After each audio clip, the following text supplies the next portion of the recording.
I-am găsit mai multe opțiuni, precum Matera, Poliano Mare, Gallipoli și multe alte opțiuni de aici. Și am ales una dintre ele, adică exact unde ne aflăm acum. Și acolo este și plaja unde... Uita și prețul care e. Acolo este tronul preotului. Bye, people! Hei, toată lumea! Bine ați venit la al doilea episod din vlogul nostru de călătorie, noul nostru proiect pe care l-am început acum. Astăzi ne aflăm la Polignano al Mare, așa se pronunță? Polignano a Mare. Polignano a Mare. Nu știu dacă se citește G-ul în italiană, dar Polignano a Mare. Dați-mi voi să vă prezint înainte de toate cum se prezintă locul, pentru că până acum nu am avut ocazia să experimentăm asta. Adică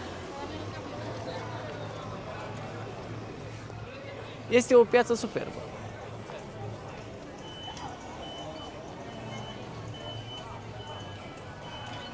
Ăla se duce. Hai și noi pe aici, prin față. Așa.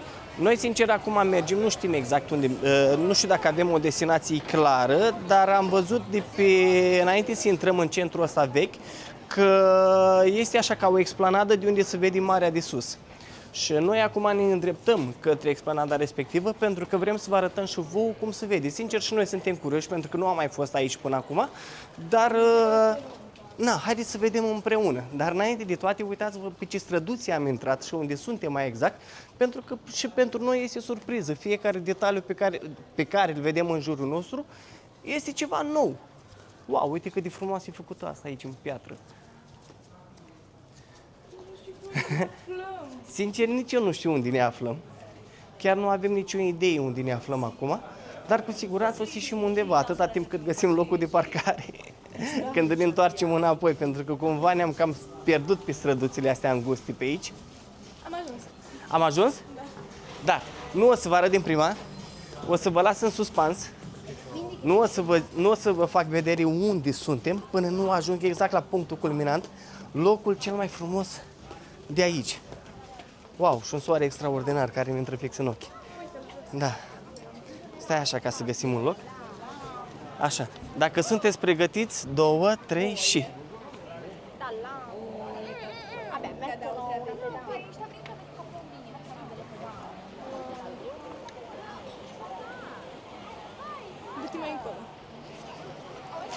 Și acolo este și plaja unde nu este o plajă cu nisip, din câte văd este o plajă cu pietre, dar asta nu îi împiedică pe oameni din a se relaxa.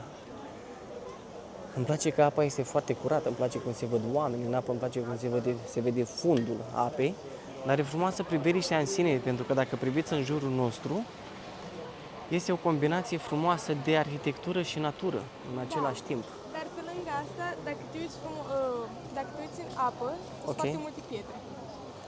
Da, să știi că asta am spus și eu mai devreme, sunt foarte multe pietre în apă. Nu știu dacă este un loc neapărat de relaxare, pentru că te poți accidenta foarte ușor, dar, băi, e frumos. Dar merită încercat. Merită încercat, uitați-vă și voi. Chiar îmi pare rău acum că ne-am luat costumul de baie, nu? Voi ați avea curajul să săriți de pe o stâncă așa de sus, în apă?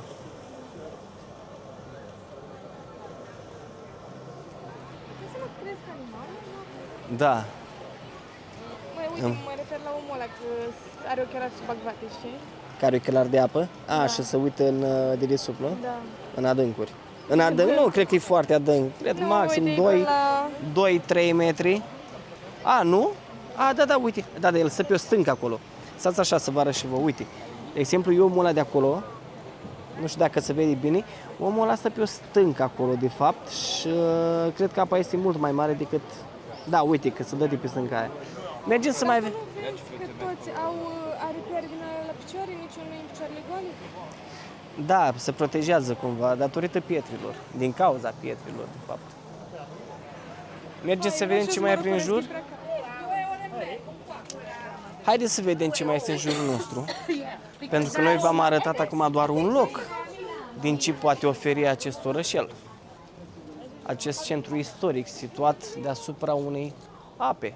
De fapt, e Marea Adriatică aici. Ah! Oare putem? Au, ai grijă. Oare ieșim undeva unde trebuie sau ar trebui să ne întoarcem înapoi? Ah! Am ieșit și mergem așa mai departe? Da. A, uite și un cățeluș drăguț. Era și un cățeluș drăguț, trebuie să recunoaștem că animalele sunt drăgălași, mai ales atunci când avem grijă de ele. Ce? Noi n-avem grijă de pisicuța noastră frumoasă sau ce? Păi în momentul de față nu, că suntem plecați. În momentul de față nu, nu? Așa. Cam așa se prezintă o altă străduță frumoasă pe care o să mergem și noi în curând, dar înainte de asta, văd că am ajuns tot lângă mare, la un alt loc frumos de vedere, unde cred că o să bem și o cafea. De fapt, bem și noi o cafea? Da. A? Nu crezi că ar fi timpul să bem și noi o cafea? Ba da, dar nu cred că mai sunt locuri disponibile. Ia, hai să ne uităm un pic. Băi, e absolut superb. Ce mișto e balconul ăla acolo. Wow! Ce? Wow! Oare e hotel sau ceva? Cred că da. Sau e casa omului? Nu, e hotel, uite, că se ia acolo, vacanțe în Puglia. Vacanțe în Puglia, si. Deja ai învățat să citești în italiană, dragostea mea. Da. Op, iau ce curte din acolo, orașul. Ia hai să vedem și noi. Dragilor, uitați ce frumos se vede orașul.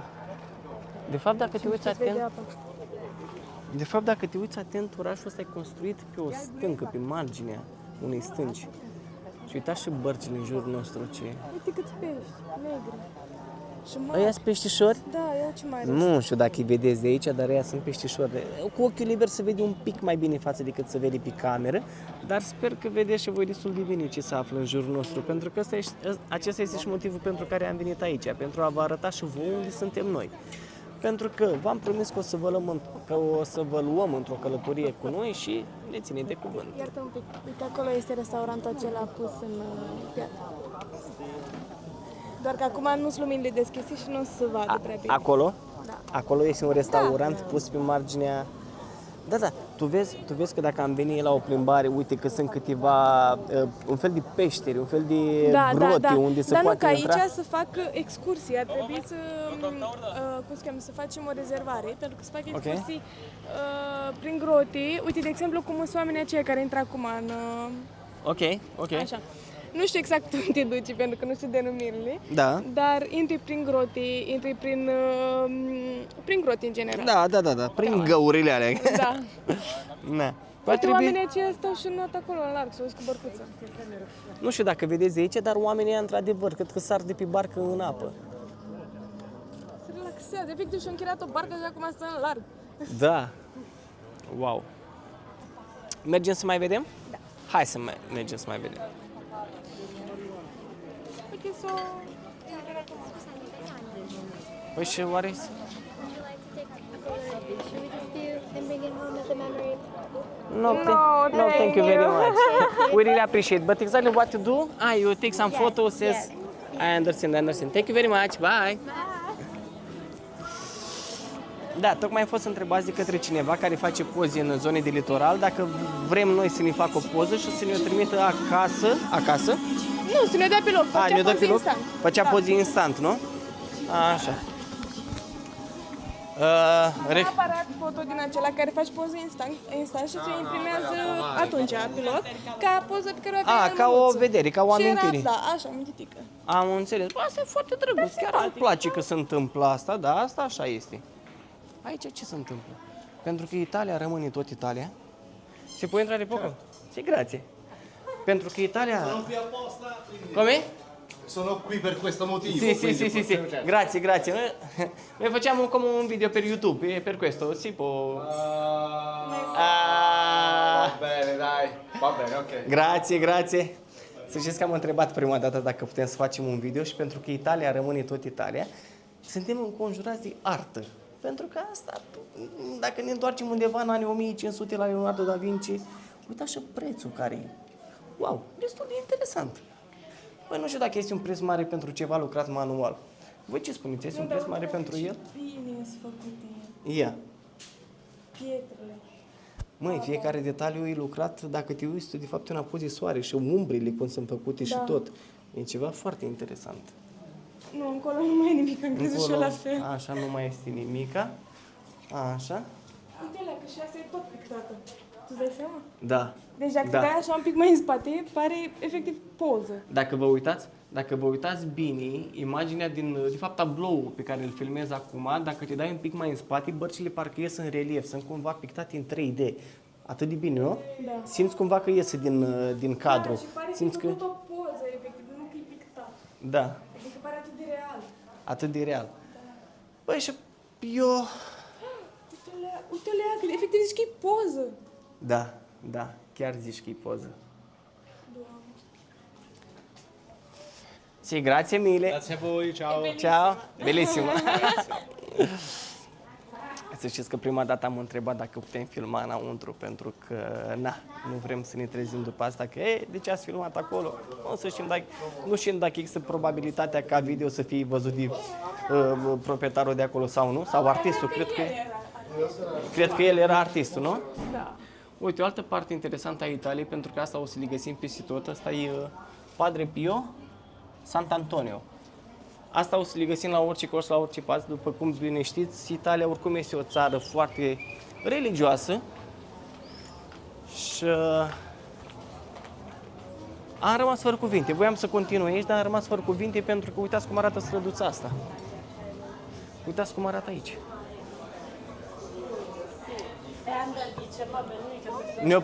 Ne oprim să bem o cafea undeva? Da. Ai văzut Ne că era oprim ai să văzut bem o că cafea era undeva? Acolo, nu? Și stăteam mișto. Da. Trebuie să ne oprim să bem o cafea undeva. Dacă avem și noi loc. Dacă avem și noi loc, dacă sunt... Muzică! În Italia nu există muzică. Wow! În sfârșit vibe. În sfârșit o cafenea cu vibe. Și fetele au cocktailuri făcute acum, adică fructe, efectiv scoase. Ok. Dar cred că ne întoarcem înapoi de unde am plecat, dacă mergem în acea direcție. Zici? Da, Da, nu? Da. da. Dacă ne întoarcem înapoi și mergem un pic mai... Da? O să vă luăm înapoi în aceeași călătorie cu noi, pe aceeași străduță, pentru că vrem cumva să explorăm mai mult din centrul acesta istoric, nu să ne întoarcem înapoi spre ieșire. Pentru că îmi pare eu că sunt mult mai multe lucruri de văzut și n-am apucat să vedem nici măcar 5% din ce poate oferi acest loc. Doamne, dar ce frumos e! Deci, de unde venim noi din sudul Italiei? Noi suntem tot în sud, dar un pic mai spre nord. Da. Din sud, de la soacra mea, nu există muzică. Nu există muzică. Ești pe stradă, sunt locuri cum îi Costinește la noi, în România. Da. Plaje și nu există muzică. Terasă fără muzică, plaje fără muzică, totul liniște. Și acum am auzit puțină muzică, mă simt că mai bine. Da, să știți că e cumva ciudat să venim în căutare de vibe, să ajungem în sudul Italiei, într-o zonă unde predomină vârsta patra, vârsta a doua, vârsta a treia. Și Unde am mai ajuns acum? băi, am ajuns într-un alt point of view.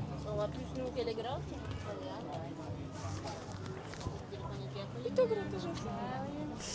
Uite, alea sunt grotele despre care vorbeam eu, unde se poate intra cu bărcuță. Și cred că o să facem și noi asta într-o zi. Dacă mai stăm pe aici pe zonă, o să închiriem și noi o bărcuță să intrăm pe acolo. Eu chiar o să vreau să fac plajă. Să fac plajă acolo și să facem și o programare pentru a merge. Păi da, pentru asta cred că o să avem nevoie să stăm pe aici vreo 3-4 zile. De ce? Pentru că nu putem să le facem în fiecare zi pe toate. Adică măcar într-o zi stăm la plajă relaxare și într-o zi să mergem cu barca, pentru că, uite, cred că bărcile astea E ziua femeii sau nu? Mi se pare că... să fie ziua cuiva. Nu știu dacă cred voi că știi ce vedeți. cred că e din aia, știi că la nuntă, înainte de nuntă se face pentru femei și pentru bărbați, cum se face? Cum se cheamă? Am uitat cum se cheamă. Uf. Am înțeles ce Că vrei erau să numai spui. femei pe barcă. Și o A, femeie petrecerea avea burlăcițelor. Da, cam asta cred că era, că erau numai femei pe barcă. Și adică vrei să spui că în bărcile alea de acolo fiecare să împărțiți bărbați la bărbați, femei la femei, să fie o... Nu toți, doar aici, dacă te uiți la femeia Ia aia să cu coroană vedem. pe cap. Așa, Celelalte au flori la gât. așa. Așa. Și aia cu coroana pe cap are și aici ceva scris, o panglică. Cred că scrie bride sau gen mireasă Ultima sau zi ceva. liberă. Cred că da. Ultima zi în libertate. Haideți să ne continuăm puțin. Op, să avem grijă la o trotinetă care e în spatele nostru. Așa, stai, cred că stă, da. Așa, haideți să ne continuăm puțin aventura noastră. Ne mai plimbăm pe 2 străduții, după care o să bem și noi o cafea undeva. Dacă nu, o să ne oprim chiar aici. Mergem un pic și mai vedem? Hai să mai vedem. Dar uite ce frumos e făcut și locul ăla. Ai magazin? Da. Îmi plăcea foarte mult cum se vede, pentru că afară sunt câteva lucruri scoase, câteva produse scoase în aer liber. E ca un magazin în aer liber, cu alte cuvinte, pentru că, uite, suntem sub cerul liber. Dar mergem mai departe, că nu vrem să deranjăm cu ceva. Așa. Ia să vedem ce mai este. Dar dați-mi voi să vă arăt cumva cât de înguste sunt străduțile pe care mergem. Dacă vă uitați în sus, vedem cumva o biserică în față? Cred că da. Avem o biserică în fața noastră, nu? Hai să mergem până la ea. Frumoasă la rochița aia. Foarte multe magazine de suveniruri, de rochițe. Care rochiță era frumoasă? Asta? Da. Simpatică. Tu știi mai bine, ai alte gusturi la rochiții decât eu.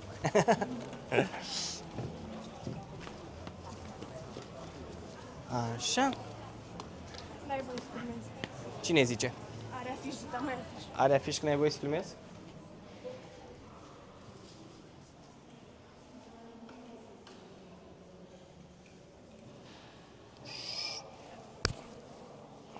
Nu avem voie să filmăm.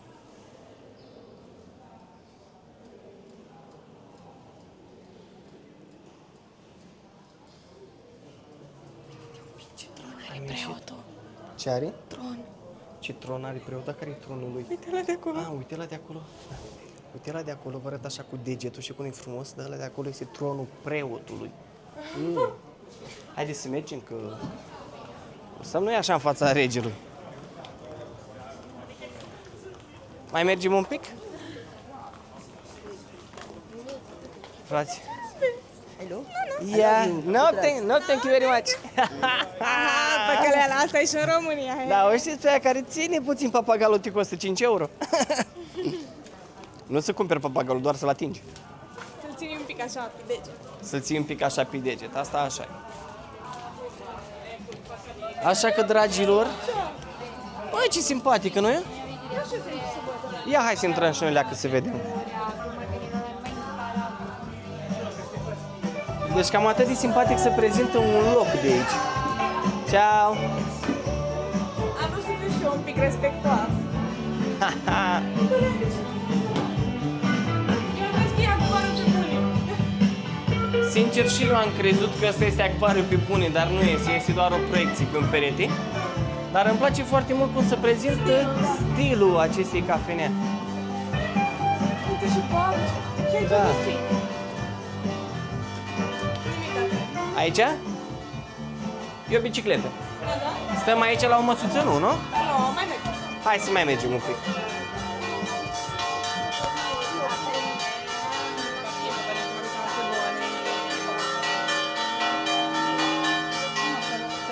Bate clopotul. Acum hai să intrăm și într-o zonă un pic mai diferită, plină de verdeață, flori, Cactus, tot felul de cactus. tot felul de cactus, nu? Uitați-vă și voi, dragilor.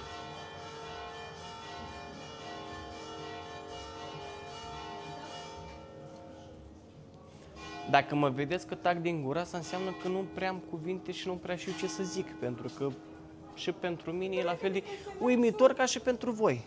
Cum? Dar uite cât din podobini sunt. Dacă noi de Crăciun împodobim bradul, ei de Crăciun împodobesc cactusul.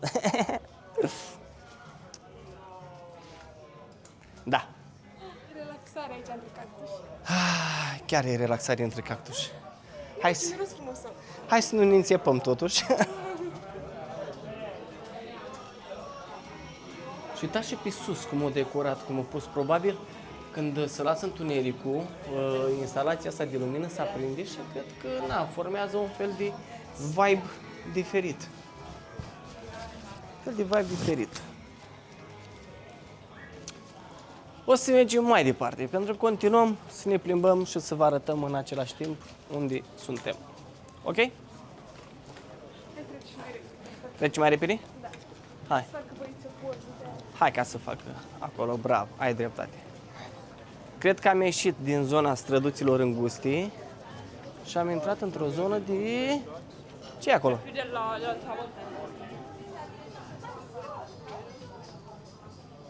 Ah. Băi, nu-i nimic, dar îmi place foarte mult cum arată, unde locuiesc cu oamenii. Uitați-vă și voi cum urcă scările pentru a intra în casă. Uitați ce balconași au. Vedeți? Interesant. Foarte multe magazine cu suveniruri, foarte multe terase, foarte multe cafenele, foarte multe locuri care nu are cum să nu te facă să te simți impresionat. Putem să intrăm și noi să vedem un pic? Ia întreabă. Si può? Da? Întreabă. Si può andare poco là con camera? Grazie. Ia hai să vedem și noi, fraților, pentru că am găsit ceva un pic mai impresionant și nu știu dacă putem să ajungem acolo, pentru că este ocupat acum. Este o singură terasă. Dar este o singură terasă. Oare cum să facem să stăm și noi la ea? Da.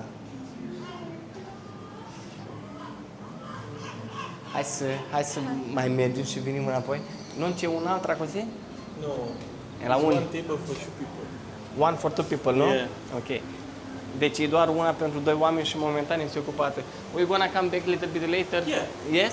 Ok, thank you very much. You're welcome. Da.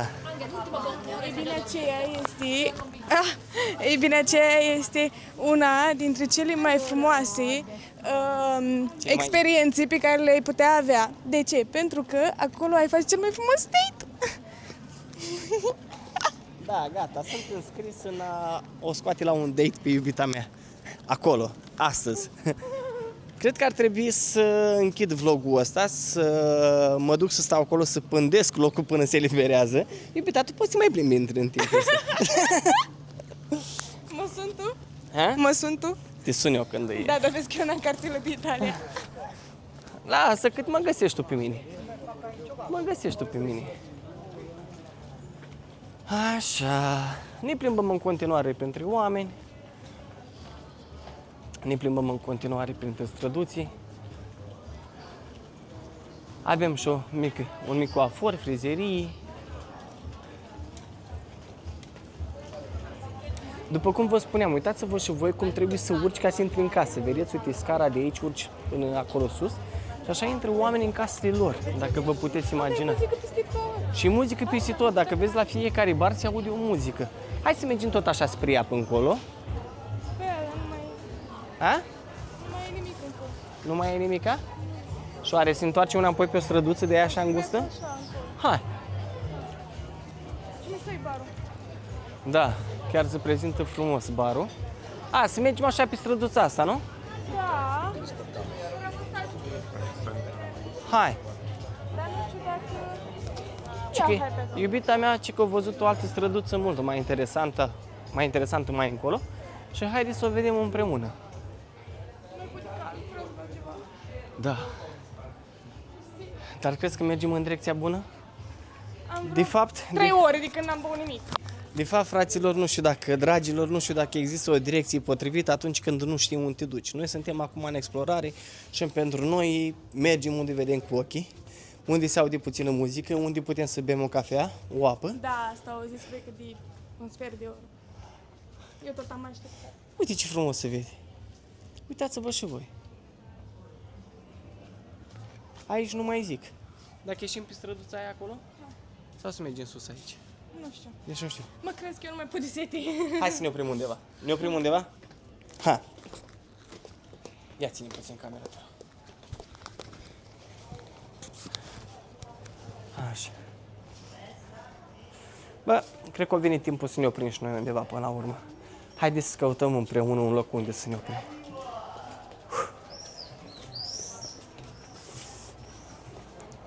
Da, să știți că nu știu dacă se văd, dar sunt și câteva musculițe pe aici. Nelipsitele musculițe de peste tot. Wow! Uitați și voi pe ce stradă am ieșit. Mergem? Ha. Nu cred că este plăcere mai mare decât să te plimbi. Vă zic după asta. Iubita mea, care ar fi cel mai frumos de aici? Nu că te întreb direct, doar așa, ca să iau o părere. Hai. Hai.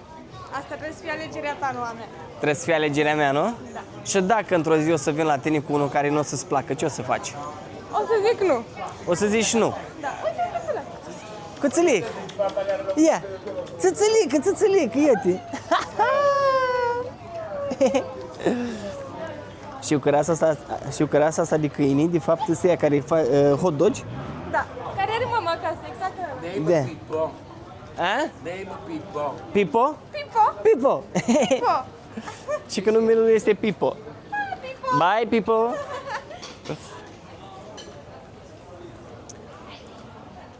Dar chiar, Foarte de treabă oamenii de aici. da, Foarte, foarte de treabă. dar chiar avem nevoie de o apă. Iubita mea, hai să ne oprim și noi undeva totuși. Ha.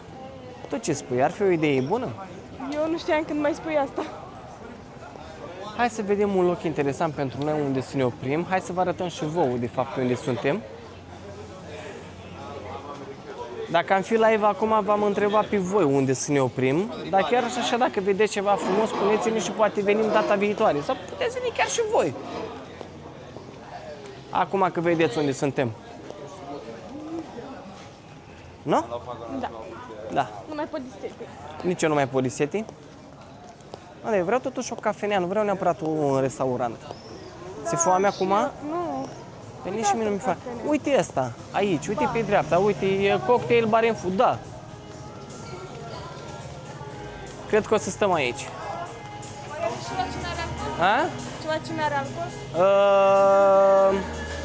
Da, e cocktail bar and food. Ah, ok. Stăm aici? Hai stăm aici. Only for drink? Yes, only for drink. There? Ah, ok. Ah, thank you very much. Da, dacă e doar pentru băuturi, ne-o recomanda să stăm aici. Stăm aici sau? Stăm la asta din mijloc, nu? Hai. Dăm voie să te ajute, te aștept. Au, au, au, au, Îți dau ăsta mai încolo ca să încap eu. Așa. Grazie. You're welcome. Așa.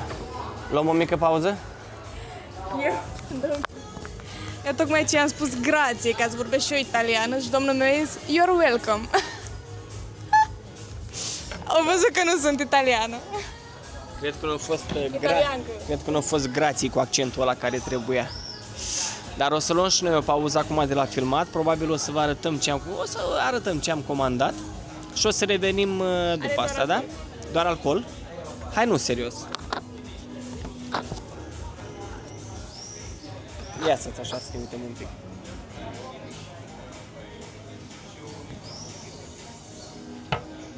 Cocktail meniu, bere Și vin. și vin. Doar Haide că luăm o pauză, Sorry. ok? You have something with non-alcohol? Non-alcohol? Yes. Mojito, virgin mojito if you want, or something with fruit. With fruit. Yeah. Nu, dar something like a natural juice. One natural Ecco. juice. Robe che possiamo fare, analcolico che possiamo fare. Pina colada, vergine pina colada. Ok, dar cum să zic că nu stai aici, nu stai să văd ce pare. Da, eu zic să mai mergem totuși. mergem? Da, eu zic să mai mergem să căutăm un loc. Așa luăm și o cafea și... Nu? Da. Yeah, we're gonna look a little bit. Okay, because we have, if you want something with non-alcohol, we have a lot of the juice. If you want. And ca o grămadă de sucuri. Hai să mai mergem, să ne mai Hai uităm. să mai vedem și după aia ne întoarcem. We're gonna see and we come back. Perfect. Thank you. Ok. Thank you very much. Poți? Gata. Am lăsat vreo ceva? N-am lăsat Nu, încă, nu? nu. Ah, ochelare. Ok. Thank you. Eu tot cu grație. Da. O să mai mergem un pic pentru că majoritatea cocktailurilor pe care le avea acolo erau alcoolice. Nu prea avea nimic fără alcool. Nici măcar apă n-am văzut să aibă în meniu. Nu. Și atunci când l-am întrebat dacă are ceva fără alcool, au zis că... A lot of juice. A lot of juice, but which type of juice? With vodka. With vodka. We understand, we understand. Adică acolo chiar erau foarte multe sucuri, dar era suc de afini cu vodcă, suc de meri cu vodcă, suc Da. de cutare cu vodcă, adică toate erau cu vodcă. Adică toate erau cu vodcă. Da. Dar e vodcă non-alcoolică, ca să... Da, da, adică să nu vă faceți... Deci nu are alcool, e vodcă doar cu aromă de alcool. Glumesc. Îți dai seama. Așa, am crezut că mă cheamă pe mine. De ce ești Stefano? Nu, au zis că oprește aici și am zis, mă opresc, dar de ce eu? Na, dar dacă mergem încolo, nu știu dacă mai găsim terase așa multe. Ne întoarcem înapoi acolo în piața centrală? Ha. Dragilor, tocmai ne-am așezat la o masă, tocmai ne-am comandat și noi un suc natural, o cola și o apă, pentru că nu mai puteam de sete. Aceasta este terasa unde ne-am așezat, fix lângă apă. Și va trebui să încheiem vlogul aici. Sincer, nu ne așteptam să fie atât de frumos locul. Am crezut că este un loc simplu, la fel ca celelalte în care am fost până acum. De asta nu am venit pregătiți pentru călătoria asta, pentru destinația asta. Și pentru că se întunecă, nu vom putea filma mai mult, dar promitem să venim cu un vlog următor dintr-o locație mult mai frumoasă. Sperăm să fie mult mai frumoasă, pentru că deja este foarte frumoasă și asta. Așa că v-am lăsat. Seară bună și Ne vedem în următorul videoclip. ne vedem în viitorul videoclip. Pa! Bye, people!